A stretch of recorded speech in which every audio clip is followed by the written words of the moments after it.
Hi guys, and welcome to my review of the TRIPOWIN Leá. This is the latest release of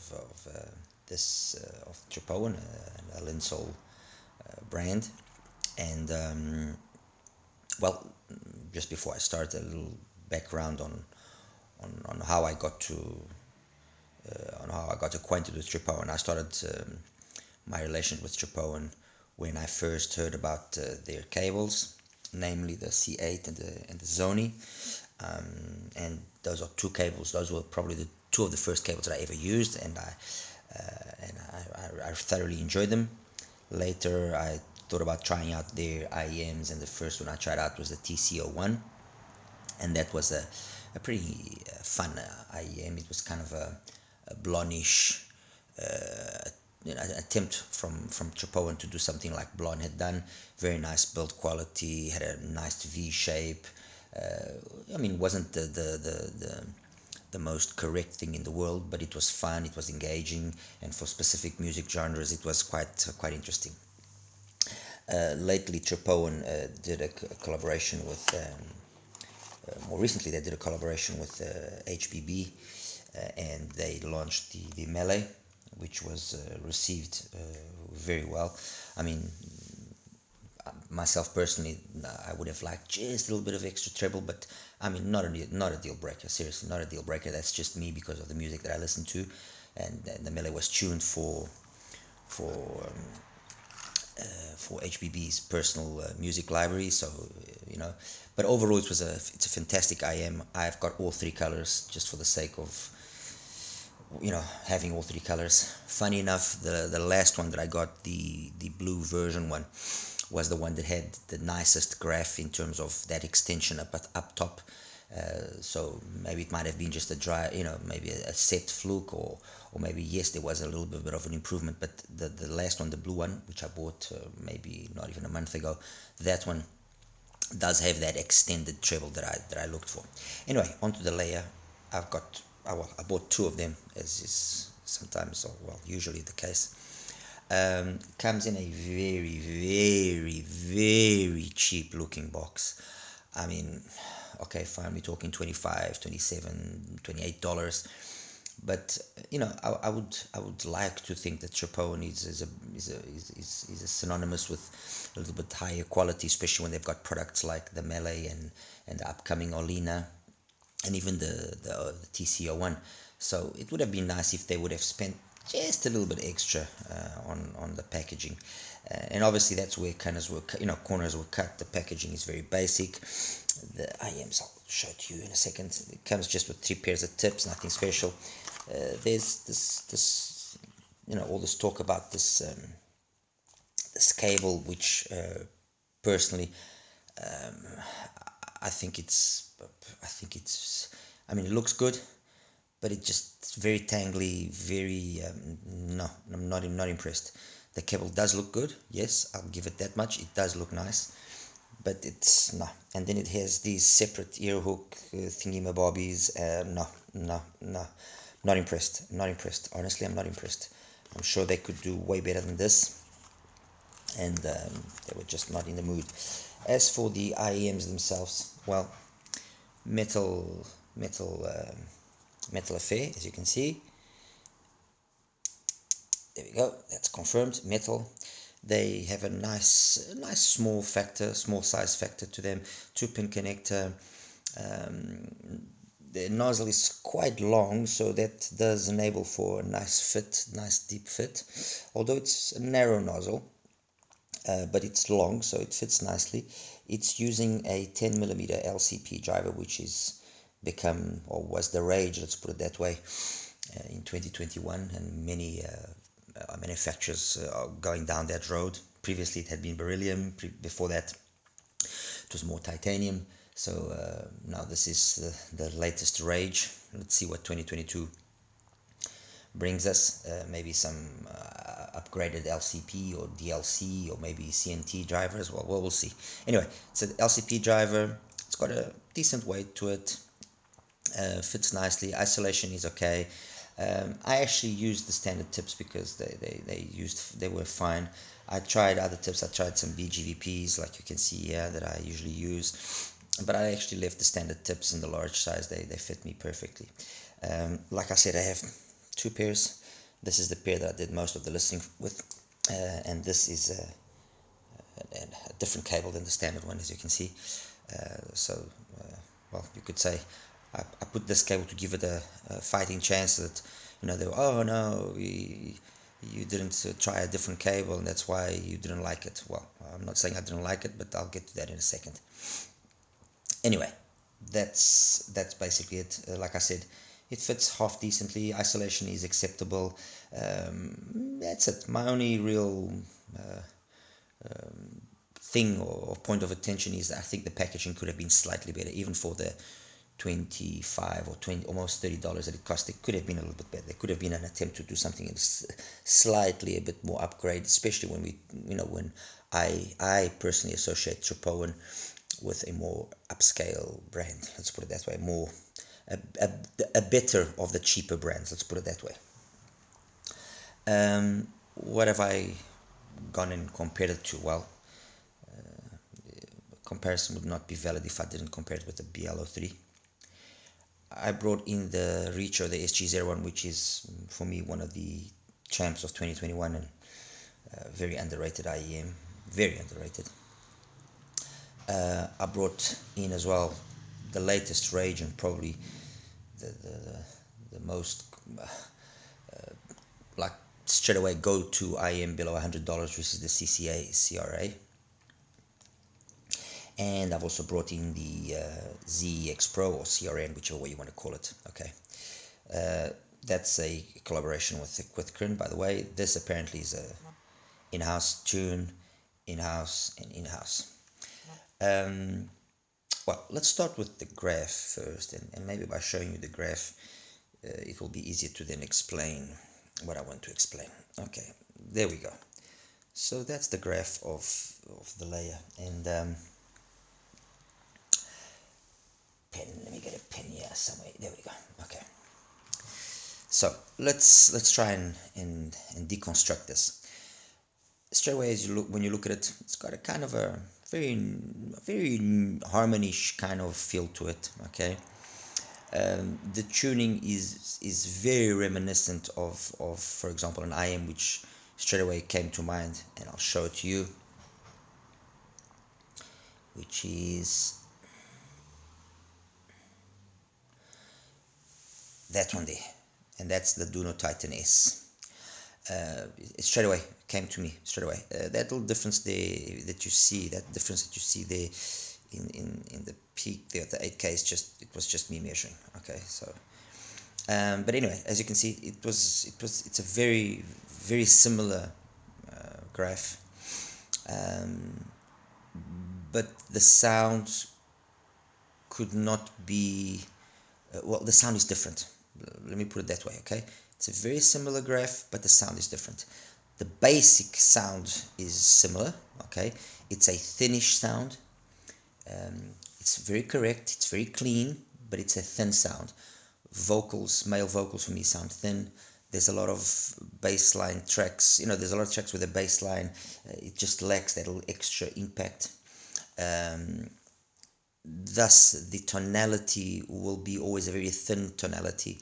The timbre is not always the most ideal. It's not offensive, but it's not the most ideal. So it's kind of the opposite. We have some earphones which they excessively accentuate certain parts of the frequency, rendering the tonality wrong by excess. This one, in my opinion, renders the tonality wrong by well, the opposite of excess. I don't know, I don't know the word. I'm sorry.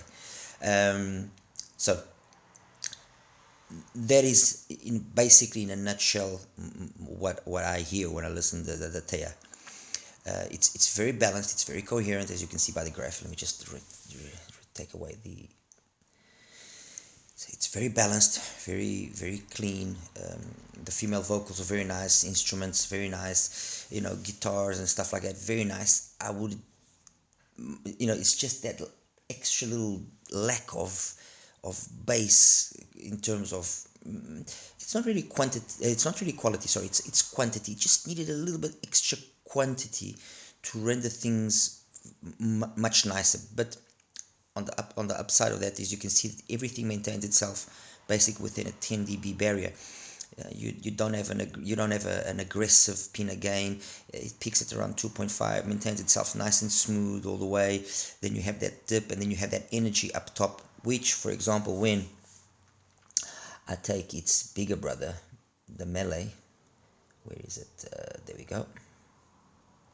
Okay, that's the Mele, and you can see straight away as well a lot of similarities in the 1K to 8K area. They're very similar, but where then the Mele loses out to the Teya, and you can see that the Teya has got that little extra energy is up top. Whether it's this much of a difference or not, that's another story, but you can definitely feel there's more detail up top as compared to the Mele. Obviously, coupled with the fact that the Mele has got a lot more bass quantity, it makes the Mele have a very tonally correct sound. Let's put it that way. It's very nice. It's got this warm, nice sound to it. It's super, it's a real, it's nice. It's cozy. Let's put it that way. Okay. And yeah, that's basically it. In terms of technicalities, yes, imaging and soundstage are pretty decent considering the price. Sorry. Detailed retrieval, acceptable. I really only think that its only flaw is the fact that although it graphs like this, which is a nice graph, mind you, it's a nice graph, it's a nice curve, this doesn't, it's not neutral, it's a little bit warm, fine, but it when you listen to it, you feel that it lacks more than what it actually graphs, okay? And the prime example of that is, for example, if I compare it to the Titan, which down at the bottom, yeah, it actually is even less than the TRIPOWIN and the Teya. When you listen to them, the Titan is more composed. It seems fuller. And I also mentioned when I reviewed it that it was a thin sounding IEM. That's it. What were then the comparisons I did? Well, I'll start with the ZEX Pro.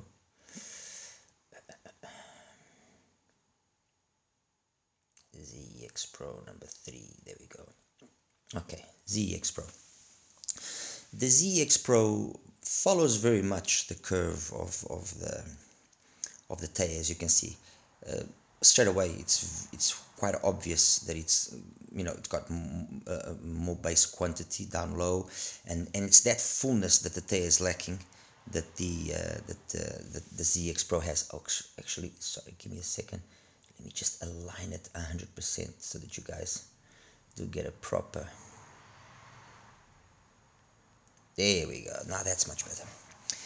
So, that little extra there below 50 is listenable. You can pick up on it, and that gives that extra warmth that the Teya is lacking. The mids are very much on par with each other. So are the highs. Perhaps the mids in the ZEX a little bit recessed, just a little bit recessed in terms of the male vocals, slightly, but otherwise very similar sounding. When you first listen to it, but you quickly pick up on that the ZEX Pro is a superior sounding. It's a more correct sounding IEM. Its tonality is way better than the Teya. It's although graphically you think they will be very similar sounding, when you do listen to them, you see that the ZEX Pro is in a different category, and it indeed, for me at least, it plays better than the Teya. It's more correct than the Teya. Okay, so let's get that one out of the way there. I'm going to be putting now the Blon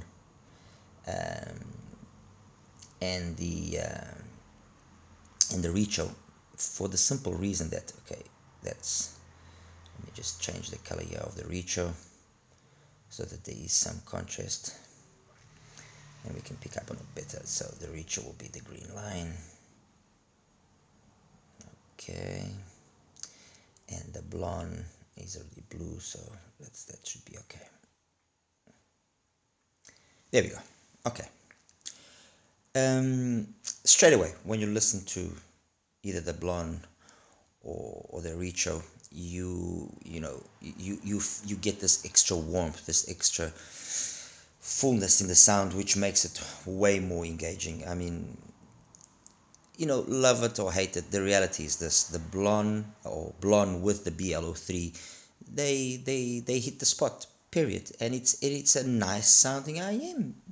I mean, look, blue line. Let's look at the blue line carefully. All right. Let me just try and okay. Let's look at the blue line carefully.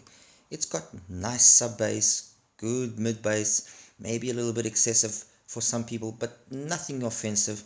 It could have dropped off a little bit earlier if you want to really get picky, but not really a problem. It then has a gain, decent enough peanut gain, not aggressive. It's around 8-9 dBs at most. Maintains itself pretty linear all the way to about 8K. Drops and it's got some energy past that. It's just, the Blon, it speaks for itself. It's a nice sounding IM. It's just a very pleasurable IM to listen to, and if it was a game changer, it was for a good reason. The Richo is basically the same thing as the Blon. It is, as you can see, a very nice sounding IM as well, in terms of, well, very nice graphing IM, very similar in the bass and so on and so forth. Then it's just got more energy than the Blon. All right, from about 1.5 to about 4.5, 5, and then it follows the Blon nicely all the way until the end again. What this translates to is slightly more open sound than the Blon, and for those that like the Blon, this would be an interesting upgrade. This would definitely be an interesting upgrade. I usually consider the HD sound Heart Mirror a nice upgrade for those that like the Blon sound but want something more cleaner. But if you want something cleaner than the Blon, a little bit more open than the Blon, but still maintains that nice bass, then the Richo SG01, it's a no-brainer. Okay, how do they sound next to the TEA? For me, at least, way nicer. They're more correct in every aspect for me. With my music library, again, please keep in mind, they've got enough bass to make this music that I listen to sound 100% correct. The vocals are spot on. I mean, in terms of being forward or clean or too much or too, no, I didn't find any of the three to be excessive in any way. I didn't find any significant sibilance, nothing. I mean, if anything, and if I really want to nitpick, I could say that the Richo is perhaps a little bit forward too much in this 2.5K area, but again, nothing really that is a deal breaker or that we're going to consider to be, oh my god. And the last one that I'm going to be talking about, take this one out, is the IM that for me, or well, for a lot of us, has been the revelation lately. And I'm talking, of course, let me just change the color here and center it nicely. So we'll put it in blue so we can see it good and proper, and we'll center the two, balance them out. There we go. Okay, again, looking at the graph of the TEA and the CRA, it is obvious there's way more mid bass and sub bass on the CRA, and that's where I think part of the magic happens with regards to this IM. Part of the magic sensation that you hear when you hear this IM is how nicely extended it is, but it's not an extended bass that is bloated in the sense of muddy or no, it is got very good cleanliness, very good texture, keeping in mind we're talking $15 here. We can't compare it obviously to things costing 1,000 or 500 even, or over 200, or it's around 200. We can't, but for $15, the texture that it has, the quickness of the bass, and how well it extends and actually is able to resolve quite a few songs so nicely, it's there's no contest. So straight away you notice this extra you know, that the CRA has, and that's part of the magic for me there. And then it's the way that it extends past 10k as well. The mids are basically the same as the Taya. I mean, the Taya's strong point is definitely the mids. The mids is where the Taya shines. The extremes will not be its forte. So the Taya will be for those of us that are vocal centric, that like that kind of presentation, that are not too much into bass, and that like a treble that has got quality to it. The CRA is all of that, plus it's got that extra energy down low, which then renders it a much more complete IEM. It is a IEM which makes more sense because it will be more versatile. And I mean, you just have to listen to it for 15 seconds to really pick up on the fact that it's a well-tuned IEM. Was it a fluke? Was it properly done? I don't know. All I do know is that it's an IEM that has no contest, nothing. Based solely on its price, there's nothing that touches it up to $100. Nothing. Obviously, if we do take then other parameters into consideration, yes, it loses. But for $15, there is nothing that can touch it. Nothing. And that basically says it all. I mean, I'm basically, by saying that, I'm saying that yes, the Taya is an interesting option. It's an option which I think is let down a little bit by the fact that, you know, for so many years people complained about, oh, the cable that the Blon brings is garbage, and you're spending almost $30 in it, and then you're gonna have to buy a new cable, and you're gonna spend another 20. So this makes it, then boosts up the price, and blah blah blah blah blah. Okay, fine, whatever. The Richo costs about $40. This is seriously an amazing IM. Amazing IM in terms of its packaging, what it brings, accessories, tips, everything. Amazing quality of construction, perfect. The CCA, it's a freak. You know, it plays way above its price. The rest is, you know, a letdown.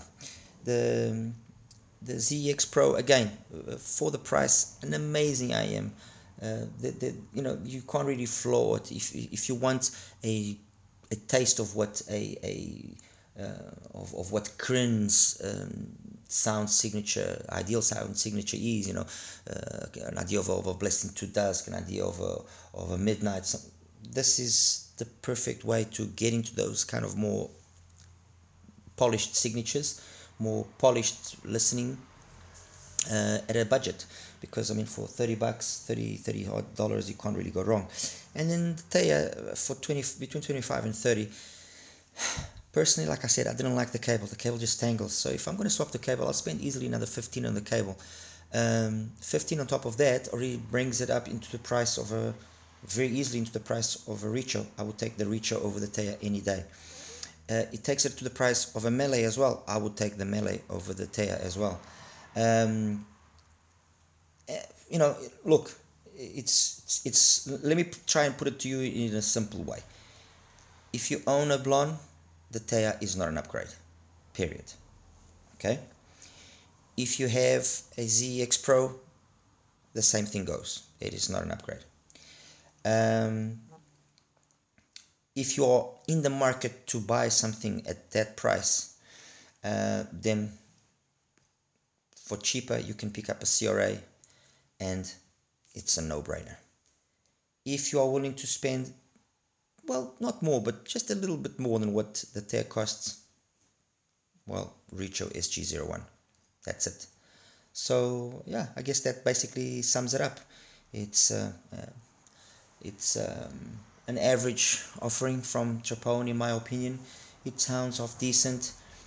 It graphs like some more well-known IEMs, but doesn't necessarily sound like them or even emulate them in any way.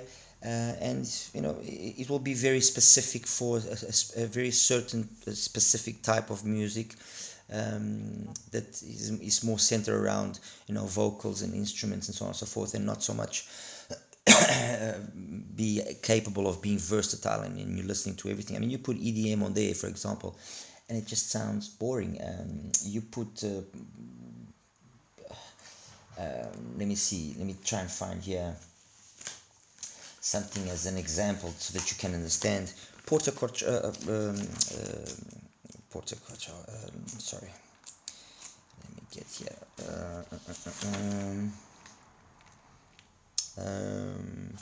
For example, Tony Joe White, Closer to the Truth.